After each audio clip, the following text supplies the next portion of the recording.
Dear students, इस video के अंदर अपन प्रेजेंट कंटिन्यूस टेंस के जो सेंटेंस है वो पढ़ेंगे किस प्रकार से बनते हैं। सबसे पहला सेंटेंस है मोहन पुस्तक पढ़ रहा है। मोहन पुस्तक पढ़ रहा है। सबसे पहले क्या आएगा? मोहन सब्जेक्ट आएगा, उसके बाद हेल्पिंग वर्ब आएगी। मोहन सिंगुलर सब्जेक्ट है तो हेल्पिंग वर्ब क्या आएगी? इज। ठीक है। उसके बाद वर्ब की कौन सी फॉर्म आएगी? मेन वर्ब फर्स्ट फॉर्म आएगी और उसके साथ में क्या आएगा? आईएनजी। तो इस सेंटेंस के अंदर जो मेन वर्ब है वो क्या है? पढ़ रहा है, पढ़ना है। ठीक है। Mohan is reading a book. Mohan is reading a book. इसका जो नेगेटिव सेंटेंस है वो क्या होगा? Mohan is not reading a book. Not reading a book. Third जो सेंटेंस होगा, सबसे पहले क्या आएगा? हेल्पिंग वर्ब आएगी इंट्रोगेटिव सेंटेंस के अंदर। इंट्रोगेटिव सेंटेंस के अंदर क्या आएगी? हेल्पिंग वर्ब, यानी इज आएगा। उसके बाद क्या आएगा? सब्जेक्ट आएगा मोहन, उसके बाद रीडिंग ए बुक। लास्ट के अंदर क्या आएगा? क्वेश्चन मार्क सिंबल आएगा। और जो फोर्थ इंट्रोगेटिव नेगेटिव सेंटेंस है वो क्या आएगा? इज मोहन नॉट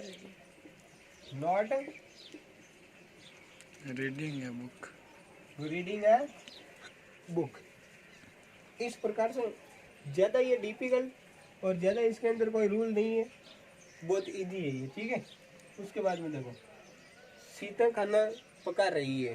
सीता खाना पका रही है। सबसे पहले क्या आएगा? सीता आएगा। और उसके बाद सिंगुलर सब्जेक्ट है तो क्या आएगा? इज आएगा। और उसके बाद कुक। कुक यानी क्या होता है? पकाना। कुक मेन वर्ब की फर्स्ट फॉर्म है और इसके साथ में क्या लगेगा? ING. Sita is cooking food. Sita is cooking food. Negative इसका सेंटेंस होगा वो क्या होगा?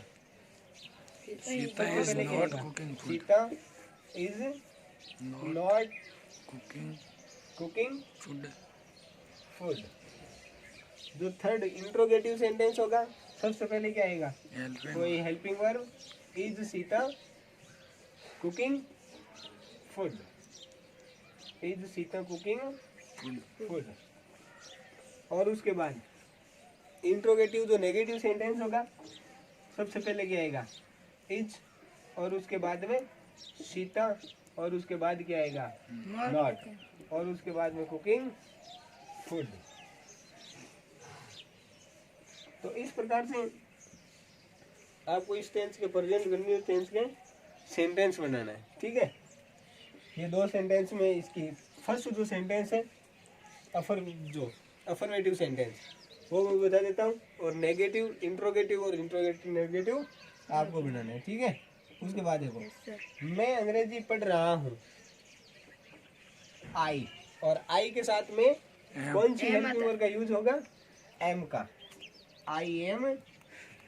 उसके बाद अपनी जो वर्ब है मेन वर्ब जो आएगी वो क्या आएगी?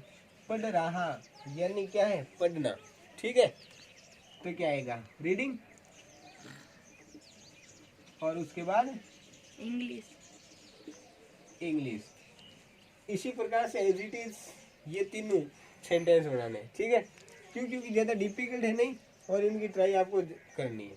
उसके बाद जो नेक्स्ट सेंटेंस है, तुम विद्यालय जा रहे हो, तो क्या आएगा? सबसे पहले यू। प्लूरल सब्जेक्ट है, तुम विद्यालय जा रहे हो, और प्लूरल सब्जेक्ट है, उसके साथ में जो हेल्पिंग वर्ब है वो कौन सी आएगी? आर आएगी। तो सबसे पहले क्या आएगा? You are.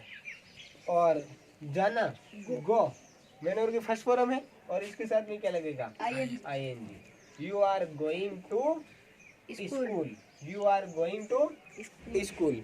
इस प्रकार से ये चारों जो सेंटेंस है उसको कंप्लीट करना है। अब आगे इसके अंदर अपन मेनली एग्जाम के अंदर जो क्वेश्चन आता है, correct form of the verb, उसको फिल करना।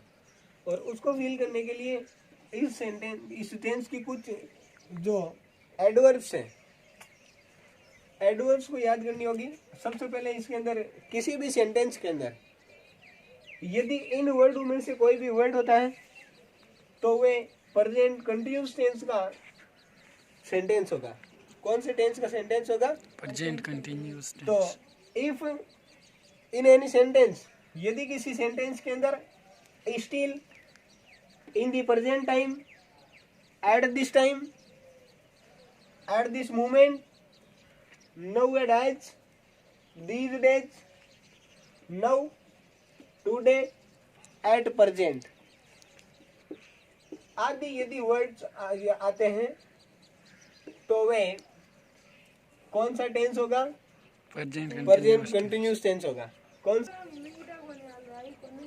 अब आगे अपन प्रेजेंट जो कंटिन्यूअस टेंस है इसकी एडवर्ब्स को फील कैसे किया जाता है वो समझते हैं।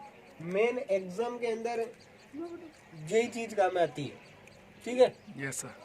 सबसे जो पहला है सेंटेंस देखना, सबसे पहले है सी, उसके बाद ब्लैंक से क्लॉथ्स एट दिस टाइम, यानी eight this time, at this moment, ये नाउ, एट प्रेजेंट, ये एडवर्ब्स अपन को क्या करनी होगी?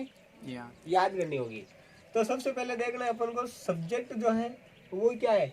सिंगुलर सब्जेक्ट है। और सिंगुलर सब्जेक्ट आते ही अपन को एडवर्ब्स की अपने पहचान कर ली कि ये प्रेजेंट कंटिन्यूअस टेंस की है एडवर्ब्स। और प्रेजेंट कंटिन्यूअस टेंस की एडवर्ब्स आते ही अपन को पता होना चाहिए कि ये प्रेजेंट कंटिन्यूअस टेंस के अंदर हेल्पिंग वर्ब जो होती है वो इज, आर और एम होती है, और प्लस इसके अंदर मेन वर्ब की फर्स्ट फॉर्म के साथ में क्या आता है? आईएनजी आता है, ठीक है? ये चीज अपने दिमाग में होनी चाहिए। कोई भी प्रेजेंट कंटिन्यूअस टेंस की एडवर्ब को शो करने वाला वर्ड आता है तो सबसे पहले सब्जेक्ट देखना है। सब्जेक्ट क्या है इसका? सी। अब सी सिंगुलर सब्जेक्ट है तो सिंगुलर सब्जेक्ट आते ही अपने दिमाग में ये विचार आ जाना चाहिए कि हेल्पिंग वर्ब भी क्या आएगी? सबसे पहले इज आएगी, ठीक है?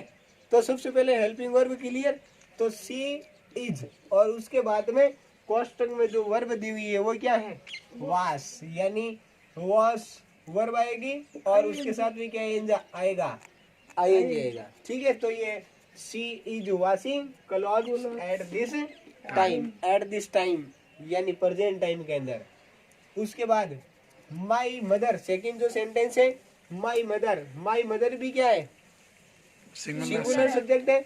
आगे चलते हैं कि सेंटेंस कौन से टेंस का है वो देखना है आपको एग्जाम के अंदर, ठीक है? एग्जाम के अंदर अपन तो अभी तो प्रेजेंट कंटिन्यूअस टेंस ही पढ़ रहे हैं, लेकिन एग्जाम के अंदर तो ऑल ओवर कंप्लीटली टेंस होंगे। तो सबसे पहले आगे चल करके उस अपन को सेंटेंस की क्या करना है? पहचान करना है कि कौन से टेंस का है वो। तो एट दिस मोमेंट है, ठीक है? उसके बाद माई मदर सिंगुलर सब्जेक्ट है और सिंगुलर सब्जेक्ट हेल्पिंग वर्ब क्या आएगी? इज आएगी। तो माई मदर इज, और उसके बाद कुक जो मेन वर्ब की फर्स्ट फॉर्म है उसके साथ भी क्या लगाना अपन को? आईएनजी लगाना है। तो my mother is cooking food at this moment. उसके बाद थर्ड जो सेंटेंस है आई फुटबॉल नाउ, और नाउ आते ही कौन सा टेंस हुआ? प्रेजेंट कंटिन्यूअस टेंस हुआ। और तो आई के साथ में अपन हेल्पिंग वर्ब का जो यूज करते हैं वो किसका, कौन सी हेल्पिंग वर्ब का यूज करते हैं? एम हेल्पिंग वर्ब का यूज करते हैं। तो सबसे पहले क्या आएगा? आई एम, और उसके बाद playing, I am playing football now, मैं अभी क्या खेल रहा हूँ? फुटबॉल खेल रहा हूँ। उसके बाद the English at present, at present यानी वर्तमान के अंदर। तो दे है, दे के साथ में क्या आएगा? प्लूरल सब्जेक्ट है दे, और दे के साथ में क्या आएगा? आर। तो हेल्पिंग वर्ब क्या आएगी? आर, ठीक है? और उसके बाद रीड, और रीड साथ में मेन वर्ब की फर्स्ट फॉर्म के साथ में क्या लगेगा? आईएनजी लगेगा। तो इस प्रकार से इसकी जो एडवर्ब्स हैं उसको याद करना है, और मेन एग्जाम के अंदर इस प्रकार से अपन को क्या करना है? Correct form of the verb है जो भी उसको क्लियर करना है, ठीक है? ये